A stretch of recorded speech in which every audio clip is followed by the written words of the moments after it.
فرمائی۔ عزیزان گرامی، اس طرح جو وقت کا غوث ہوتا ہے اس سے اگر کوئی ٹکر لیتا ہے تو اس کی تمام تر نعمتیں چھین لی جاتی ہیں۔ مخدوم سمنا رحمۃ اللہ تعالی علیہ اپنے وقت کی غوثیت کے مقام پر فائز تھے۔ جنہوں نے بھی ٹکر لی ہے وہ ہمیشہ کے لیے خائب و خاسر ہوئے۔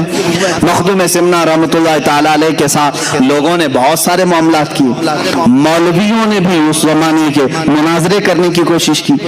ایک مولانا صاحب تھے اس زمانے میں، جب مخدوم سمنا رحمۃ اللہ تعالی علیہ تشریف لائے تو سارے علماء کو لے کر کے انہوں نے کہا کہ میں ایسا اس آئے ہوئے جو فقیر ہیں مناظرہ کروں گا کہ یہ جواب ہی نہیں دے سکیں گے۔ تو دعوت دی اور ایک بڑی مسجد میں انہوں بلایا۔ مخدوم سمنا رحمۃ اللہ علیہ فقیرانہ لباس میں ہوا کرتے، اپنے چند مریدین کے ساتھ آئے، اور جب آنے لگے تو وہ جو بڑے مفتی صاحب تھے، بڑے مولوی صاحب تھے، وہ بڑے ایک مسند پر بیٹھے اور ان کے سارے شاگرد آس پاس تھے۔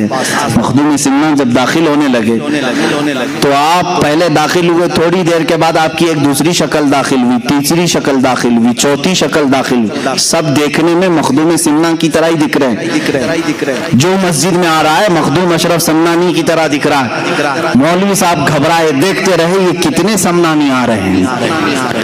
ہم نے ایک مخدوم اشرف کو بلایا تھا، اشرف کو، یہاں آ ہی رہے، یہاں تک کہ گھنٹہ گزر گیا، اس محفل میں 100 سمنانی داخل ہوئے، 100 شکلیں آئی۔ مخدوم اشرف سمنانی رحمۃ اللہ تعالی علیہ اپنی کرسی کی طرف بڑھتے ہوئے مولوی صاحب کو مخاطب کر کے اتنا ہی پوچھا، مولانا صاحب آپ نے بہت سارے سوالات جمع کیے ہیں، اس میں سے کون سی شکل سے کون سا سوال کرو گے؟ وہ تنہا تھے مخدوم سمنا، لیکن اللہ رب العزت کا یہ تصرف ہے۔ یہی تو ہم کہتے ہیں میرے آقا صلی اللہ تعالی علیہ وسلم اپنے ہر غلام کی قبر میں تشریف لاتے ہیں۔ یہ نہیں کہ ذات کے ٹکڑے ہوتے ہیں، آدھا ادھر آدھا ادھر۔ سورج جب ایک بار نکلتا ہے تو مدینے میں بھی چمکتا ہے، ہند میں بھی چمکتا ہے، وہ امریکہ میں بھی ہے، افریقہ میں بھی ہے، ہر علاقے کو یکساں اپنی سورج کی روشنی پہنچاتا ہے۔ اللہ تعالیٰ اولیاء کاملین کو بھی یہ تصرف عطا کرتا ہے، وہ بیک وقت 100 جگہ پر بھی حاضر ہو سکتے ہیں، 1000 جگہ پر بھی حاضر ہو سکتے ہیں۔ یہ بعض اولیاء کاملین کے تصرفات ہیں۔ وہ مولوی صاحب نے توبہ کیا اور پھر مرید بھی ہوئے، داخل سلسلہ بھی ہوئے۔ حضرت مخدوم سمنا رحمۃ اللہ تعالی علیہ کا حال یہ تھا کہ آپ کے ساتھ سواریاں چلتی تھی، گھوڑے، اونٹ۔ ایک بار آپ آئے، رات کا وقت تھا، ایک علاقے میں مسجد میں اندر قیام کیا اور صحن مسجد میں گھوڑوں کو باندھ دیا۔ گاؤں میں بات مشہور ہوئی، ایک نیا مہمان آیا، فقیر ہے، لیکن انہوں نے گھوڑے مسجد کے پاس باندھ دی، صحن میں، مسجد کے صحن میں باندھ دی۔ جو مولوی حضرات تھے، طلبہ تھے، سب دوڑے دوڑے آئے، کہا کہ ایسا فقیر، ایسا مرد قلندر، اگر تم اللہ کے ولی ہو تو یہ مسجد کی بے حرمتی نہیں ہو جاتی کہ جانور باندھے؟ مخدوم سمنا رحمۃ اللہ تعالی علیہ بیٹھے تھے، تھوڑی دیر میں ایک گھوڑے نے سر ہلایا، اپنے ایک مرید سے کہا اپنے اس گھوڑے کو لے جاؤ، یہ اپنی پیشاب کی شکایت کر رہا ہے، اس کو پیشاب کروایا گیا۔ تھوڑی دیر کے بعد ایک گھوڑے نے سر ہلایا، مخدوم سمنا نے کہا اس گھوڑے کو لے جاؤ، یہ لید کرنا چاہتا ہے۔ جو شکایتیں ہوتی رہی، تھوڑی دیر تک ان گھوڑوں کو، اونٹوں کو باہر لے جایا جاتا تھا، ان کو فارغ کر کے لایا جاتا تھا۔ تمام علماء اور مولوی حضرات بیٹھے تھے، انہوں نے دیکھا یہ کیا ہے۔ مخدوم سمنا نے فرمایا مسجد میں جانور کو اسی لیے نہیں لایا جانا چاہیے کہ وہ ناپاکی کریں گے، لیکن میرے گھوڑے ایسے ہیں کہ ان میں سے ایک بھی نہ پیشاب کرے گا نہ پخانہ کرے گا، انہیں جب ضرورت ہوگی یہ مجھے اشارہ کریں گے اور ان کا جہاں مقام ہوگا وہیں اپنی غلاظت بھی کریں گے۔ تم دیکھ لو فجر تک ان میں سے ایک گھوڑا بھی لید نہیں ڈالے گا اور نہ ہی پیشاب کا ایک قطرہ ڈالے گا۔ اس کے باوجود پھر بھی جانوروں کو مسجدوں میں نہیں لانا چاہیے، لیکن ہم مسافر ہیں، ہمارے پاس جگہ کی تنگی تھی، ہم نے یہ عذر کی وجہ سے یہاں پر رکھا ہے۔ مخدوم سمنا رحمۃ اللہ تعالی علیہ کا تصرف جانوروں پر بھی تھا، جانور بھی آپ کے مطیع و فرما بردار تھے۔ ایک علاقے میں آپ کے ساتھ مذاق بھی کیا گیا تھا، لیکن وہ مذاق حقیقت ہو گئی۔ کچھ اوباش نوجوانوں نے ایک جنازہ تیار کیا اور کہا کہ ڈپلیکیٹ مردے کو رکھ کر کے، یعنی زندہ آدمی کو رکھ کر کے یہ مخدوم اشرف سمنانی سے کہیں گے جنازہ پڑھا دیجیے۔ جب وہ نماز پڑھانے لگے یہ مردہ اٹھے گا، تالیاں بجائیں گے، سب مذاق اڑائیں گے، اللہ کے ولی کا مذاق۔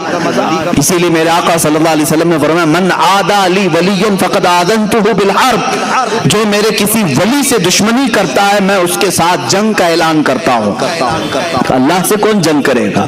اللہ کے ولیوں سے جس نے دشمنی مول لی گویا کہ وہ اللہ کے ساتھ جنگ کرنا چاہتا ہے۔ تو مخدوم سمنا رحمۃ اللہ تعالی علیہ کو لوگوں نے اصرار کر کے بلایا، آپ آئیے جنازہ پڑھائیے، ہمارے علاقے میں انتقال ہو گیا، جنازہ لایا، صفیں لگائی، آپ منع کرتے رہے، زبردستی آپ کو امام بنا کر کھڑا کیا گیا، آپ نے تکبیر باندھی، چاروں تکبیریں ہوئی، سلام پھیرا اور کہا لے جاؤ دفن کرو۔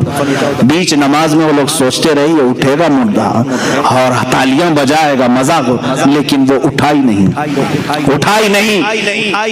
جب سب سلام پھیر دیے مخدوم سمنا نے مخاطب کر کے کہا اے لوگوں مجھے معلوم ہے تم نے جنازے میں کیا رکھ کر لایا تھا، مجھے معلوم ہے، لیکن اللہ تعالیٰ اپنے کسی بھی ولی کا مذاق گوارا نہیں فرماتا۔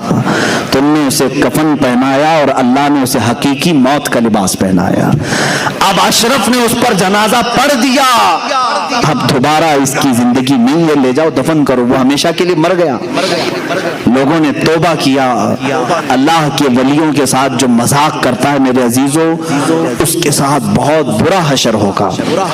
میں نے اسی طرح دیکھا مدینہ رسول میں میرے آقا صلی اللہ علیہ وسلم کا رحم و کرم ہے، اس غلیظ متوع کو آج تک میں یاد رکھا ہوں، اللہ اس پر لعنت کرے، جالیوں کے پاس کھڑا ہے، ہندوستانی پاکستانی جو حجاج آتے ہیں میرے آقا کی بارگاہ میں کہتے ہیں دعائی ہو یا رسول اللہ، فریاد ہو یا رسول اللہ، حضور کی بارگاہ میں یہ پیش کرتے ہیں۔ وہاں موجود ایک وہابی متوع کو غصہ آیا، اس نے کہا کیا رسول سے مانگتے ہو، کیا رسول سے مانگتے ہو، یہ شرک ہے۔ کہا ہم رسول سے نہ مانگیں تو پھر کس سے مانگیں؟ اللہ سے مانگتے ہیں، اللہ سے مانگو۔ میرے عزیزوں بات سچی ہے، اللہ ہی دیتا ہے، بخدا خدا کا یہی ہے در، نہیں اور کوئی مفر مقر، جو وہاں سے ہو یہی آ کے ہو، جو یہاں نہیں تو وہاں نہیں۔ یہ میرے امام اعلیٰ حضرت نے ہمیں سمجھایا ہے، دربار رسالت یہ اللہ رب العزت تک پہنچنے کا راستہ ہے۔ اے نادان اگر اس نبی نے نہ بتایا ہوتا تو تو خدا کو رحمان بھی نہیں جانتا، کبھی نہیں سمجھ سکتا۔ اس متوع نے میرے سامنے ایک حرکت کی تھی، کہا دیکھو میں ناچ رہا ہوں یہاں پر، اور اپنی پیٹھ جالیوں پر لگا لگا کر کے گھسنے لگا، پیر اچھل اچھل کر کے کرنے لگا، یہ کسی کو نفع بھی نہیں دے سکتے نقصان بھی نہیں دے سکتے، دیکھو میں اگر کچھ ہونا تھا تو میرے ساتھ ہو جاتا۔ ان حاجیوں نے کان پکڑ لیا اور وہاں سے نکل گئے۔ میرے عزیزوں کچھ لوگ میرے ساتھ تھے، انہوں نے کہا پوچھا بھی کہ حضرت یہ اتنی بدتمیزی کر رہا ہے، گستاخی کر رہا ہے، عذاب آ جانا چاہیے۔ مجھے اس وقت ہمارے ایک بزرگ کی بات یاد آئی، میں نے ان سے بھی یہ سوال کیا تھا کہ ان پر اللہ کا عذاب کیوں نہیں آتا؟ انہوں نے کہا بیٹا اللہ کا عذاب کیا تم سمجھتے پتھر آ جائیں، بارش آگ کی نازل ہو جائے، زمین پھٹ جائے، یہی اللہ کا عذاب ہے؟ کہا یہ دکھنے والے عذاب ہے، اللہ کا اگر سب سے بڑا کوئی عذاب ہے تو اپنے گھر کے قریب رکھ کر کے بھی ایمان کی دولت ختم کرتا ہے، اس عذاب میں تو وہ مبتلا ہے، اللہ نے ایمان سلب کر لیا ہے، اس کا ختم ہو چکا ہے، یہ سب سے بڑے عذاب میں گرفتار ہے۔ اسی طرح میرے عزیزوں جنہوں نے اولیاء کاملین سے دشمنی کی اللہ تعالیٰ ان کا خاتمہ برا کر دیتا ہے۔ وہ اس دنیا کی نعمتوں سے تو لطف اندوز ہو سکتے ہیں لیکن قیامت کے دن وہ خائب و خاسر اٹھیں گے۔ اللہ کے ولیوں سے دشمنی نہ لو۔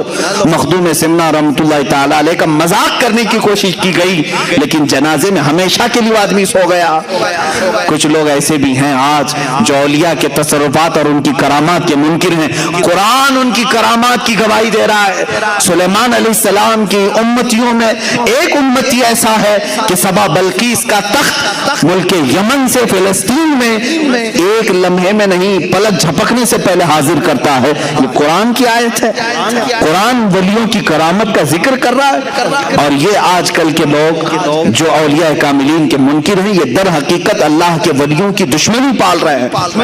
یاد رکھنا رب تبارک و تعالیٰ کی پکڑ اور اس کا انتقام بہت سخت ہوتا ہے۔ تم جب اپنے کسی دوست کی توہین برداشت نہیں کر سکتے اللہ اپنے دوستوں کی توہین کیسے گوارا فرمائے گا؟ وہ ضرور تم سے بدلہ لے گا انتقام، اور وہ منتقم حقیقی